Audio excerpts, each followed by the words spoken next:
Hi, this is Marty LaRue. Thank you for watching my new YouTube channel. And today's topic is you may not be allergic to wheat after all. It seems coincidental that this gluten insensitivity or gluten intolerance is linked to Monsanto's involvement in wheat production. And we're going to talk about that. And is all this new technology a blessing or a curse? Because modern technology has been a blessing on the whole, but it's also been a curse.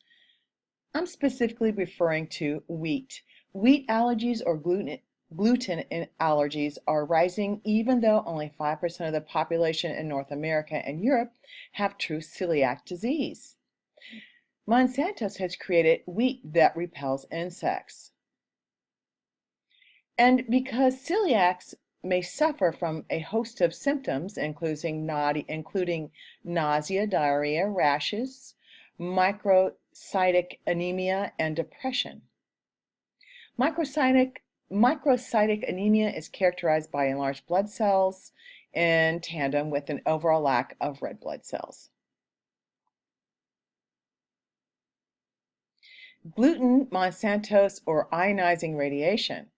So as if that wasn't all these symptoms of gluten intolerance isn't bad enough, gluten can increase the risk of thyroid disease, kidney failure, cancer, non-Hodgkin's lymphoma, infertility, birth defects, and miscarriages.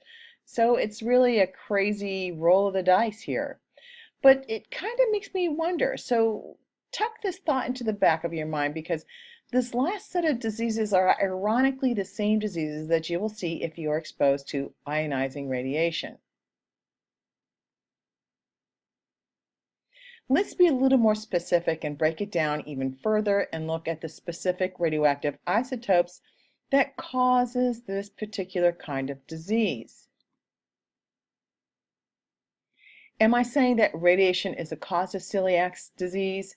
No, absolutely not. But what I am saying is that you can expect to see an exponential rise in people diagnosed with diseases like the ones listed below or the ones coming up, and the root cause may be linked back to ionizing radiation exposure as the years pass by, because we all know, because we're all Fukushima downwinders now. For instance, thyroid disease is linked to iodine-131 exposure. Kidney failure is linked to cesium-137 exposure. Cancer and birth defects are linked to many different kinds of radioactive isotopes, and there's not enough room to mention them all. Non-Hodgkin's lymphoma is linked to plutonium, which will hang around in the environment for about 250,000 years.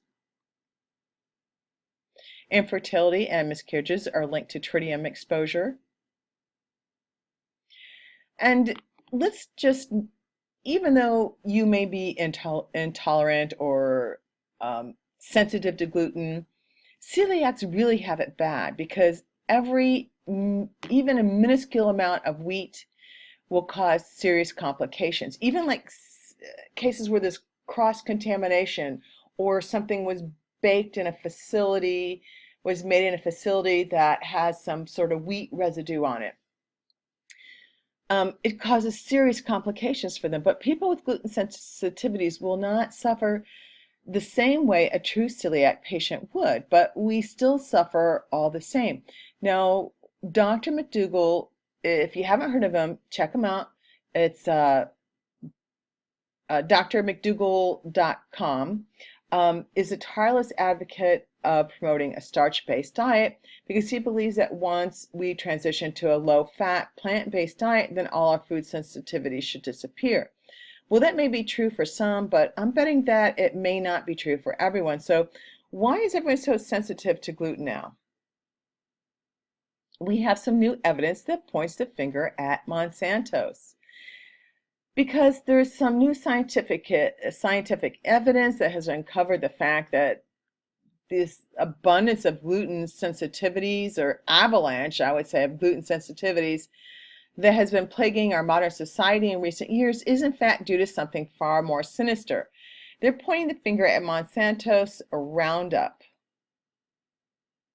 In a peer-reviewed article titled Glyphosate, Pathways to Modern Diseases, Celiac, Sprue, and Gluten Intolerance, the authors point the finger at Monsanto's weed killer. As if eating unlabeled genetically modified products weren't enough, GMO crops are engineered to resist Roundup poison. So anything that has been genetically engineered to resist the poison dies. So that leaves us with a double whammy: unlabeled genetically modified food laced with a highly toxic chemical. To top it off, Roundup reduces the enzymes that work to detox environmental toxins and depletes key amino acids. But even worse than that, Roundup impairs your body's ability to absorb the essential minerals necessary to block the absorption of radioactive isotopes. And that's the problem. In fact, that is the problem, since ionic trace minerals block the absorption of radiation. And here's just a brief list. Radioactive isotopes mimic elements, except for cobalt 60 that mimics vitamin B12, which is here on the first line. Zinc mimics, obviously, zinc 65. Sulfur 63, 65 mimics sulfur. Cesium-137 mimics potassium. Plutonium-239 mimics iron, and iodine-131 mimics iodine.